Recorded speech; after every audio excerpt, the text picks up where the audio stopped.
Assalamualaikum warahmatullahi wabarakatuh. Perkenalkan, nama saya Dwi Rayu bersama teman saya Mega Puspitasari akan menjelaskan mengenai teknologi informasi dan komunikasi untuk sistem informasi manajemen. Apa sih teknologi informasi dan komunikasi itu? Teknologi informasi dan komunikasi adalah teknologi yang menggunakan komputer atau alat komunikasi lainnya untuk mengumpulkan, mengelola, dan menyampaikan atau mengirim informasi dengan mudah dan akurat. Lalu, apa fungsinya teknologi informasi dan komunikasi dalam sistem informasi manajemen?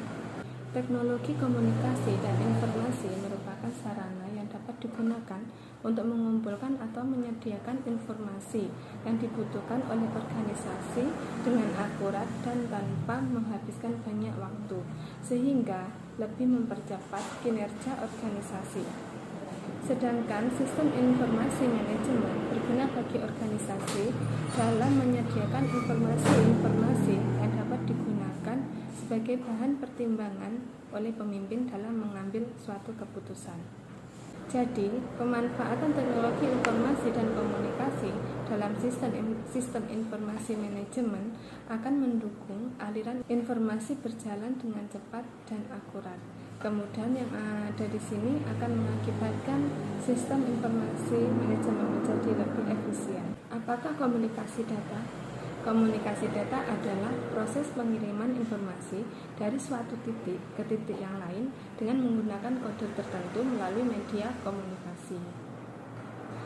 Tujuan dari komunikasi data yaitu yang pertama, memungkinkan pengiriman data dalam jumlah yang besar secara efisien, tanpa kesalahan, dan ekonomis dari satu tempat ke tempat yang lain. Yang kedua, memungkinkan penggunaan sistem komputer dan peralatan pendukung dari jauh. Yang ketiga, memungkinkan penggunaan sistem komputer secara terpusat maupun secara tersebar sehingga komputer mendukung manajemen dalam hal kontrol. Yang keempat, mempermudah kemungkinan pengelolaan dan pengaturan data yang ada dalam berbagai macam sistem komputer. Yang kelima, mengurangi waktu untuk pengelolaan data. Yang keenam, mendapatkan data langsung dari sumber, mempertinggi kehandalan. Yang ketujuh, mempercepat penyebarluasan informasi. Lalu, hal-hal apa saja yang perlu diperhatikan dalam komunikasi data? Yang pertama, transmisi komunikasi data. Yang kedua, perangkat keras komunikasi data. Yang ketiga, protokol dan arsitektur jaringan. Yang keempat, local area network atau LAN. Yang kelima, wide area network atau WAN. Baik, saya akan menjelaskan satu persatu. Yang pertama, transmisi komunikasi data. Pada dasarnya, dalam komunikasi data minimal mempunyai 3 elemen. Yang pertama yaitu sumber data, saluran transmisi, dan penerima. Saluran transmisi merupakan medium untuk membawa data dari sumber data kepada penerima, sedangkan saluran yang digunakan membawa data dari sumber data ke penerima disebut dengan kanal telekomunikasi. Bagian yang kedua adalah perangkat keras komunikasi data. Perangkat keras komunikasi data sebenarnya terfokus pada peralatan komunikasinya saja, tetapi setiap pemakaian peralatan komunikasi data selalu membutuhkan tambahan peralatan yang digunakan untuk berinteraksi dengan manusia. Oleh karena itu, secara keseluruhan peralatan komunikasi data terbagi menjadi 2 bagian, yaitu data communication equipment dan data terminal equipment. Data communication equipment adalah peralatan yang digunakan untuk komunikasi dan berorientasi pada proses komunikasi itu sendiri. Contohnya, media komunikasinya itu adalah modem, stasiun relay, kantor telepon, transponder, dan lain sebagainya. Sedangkan data terminal equipment adalah peralatan yang digunakan untuk komunikasi data, akan tetapi lebih berorientasi pada interaksi pada pemakai dan bukan pada proses komunikasinya. Contoh dari data terminal equipment adalah komputer, terminal, konsentrator, multiplexer, dan lain sebagainya. Bagian ketiga adalah protokol dan arsitektur jaringan. Tidak didangkal lagi bahwa terdapat berbagai macam merek dan sistem komputer yang masing-masing memiliki ciri khas tersendiri. Oleh karena itu, manusia ingin memunculkan usaha untuk memungkinkan suatu komputer berbicara dengan komputer lain, baik yang sama maupun yang berbeda merek. Secara umum, protokol melaksanakan dua fungsi. Yang pertama, membuat hubungan antara pengirim dan penerima. Yang kedua, menyalurkan informasi dengan keakuratan yang cukup tinggi. Local Area Network berkaitan erat dengan komunikasi data, yaitu pertukaran informasi atau pertukaran data antara dua pilihan yang masing-masing dapat saling mengerti maksud dan tujuan dari pihak lainnya. Keuntungan Local Area Network antara lain: 1. Memungkinkan pemakaian sumber daya secara bersama-sama. 2. Memungkinkan perbaikan untuk kerja yang lebih baik. Ketiga, memungkinkan pengiriman data yang lebih banyak dan kompleks serta pertukaran informasi yang lebih baik. Yang keempat, meningkatkan produktivitas serta melindungi investasi yang ada. Selain memiliki keuntungan, Local Area Network juga memiliki kerugian.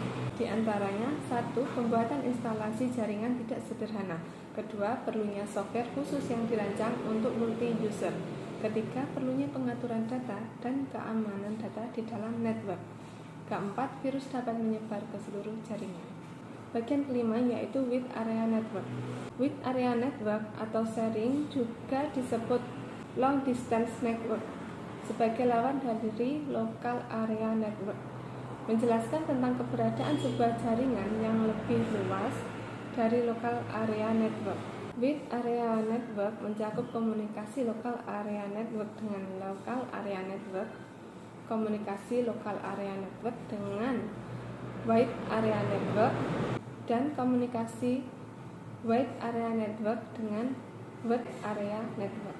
Peran-peran komunikasi yang menonjol ada 5. 1. Pengumpulan data atau data collection. 2. Tanya jawab, inquiry response. 3. Storage and retrieval. 4. Time sharing. And 5. Real-time data processing dan process control. Apakah pengumpulan data atau data collection itu? Data dapat dikumpulkan dari berbagai tempat, disimpan dalam memori dari komputer, dan pada waktu tertentu dapat diolah. Tanya jawab atau inquiry and response adalah pemakai mempunyai akses langsung ke program atau file. Data yang dikirimkan ke sistem komputer ini langsung diproses dan hasilnya segera akan diberikan. Bila mana pemakai melakukan dialog dengan komputer, maka sistem semacam ini disebut interaktif. Storage dan retrieval. Data yang sebelumnya telah disimpan dalam komputer dapat diambil sewaktu-waktu oleh pihak yang berkepentingan. Time sharing.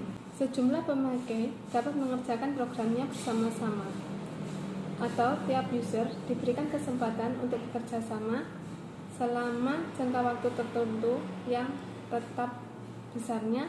Setelah itu pemakai lain akan mendapatkan kesempatan. Contoh dalam hal ini adalah misalnya teller terminal pada suatu bank.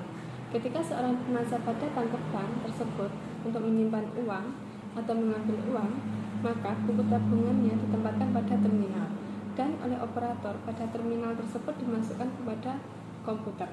Kemudian data tersebut dikirim secara langsung ke pusat komputer, memprosesnya, menghitung jumlah uang seperti yang dikehendaki, dan mencetaknya pada buku tabungan tersebut untuk transaksi yang baru saja dilakukan. Real time, data processing dan proses kontrol. Hasil proses yang dikehendaki siap dalam waktu yang sesuai dengan kepentingan proses tersebut.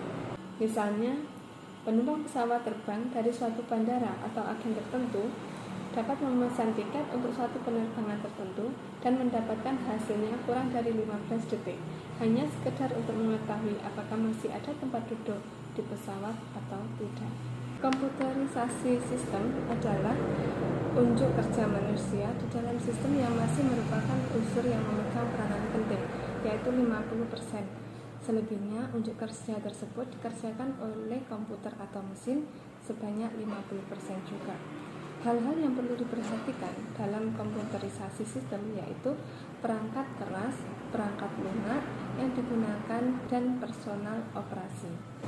Sekian presentasi dari kami. Bila ada kurang lebihnya kami mohon maaf. Akhirnya wassalamualaikum warahmatullahi wabarakatuh.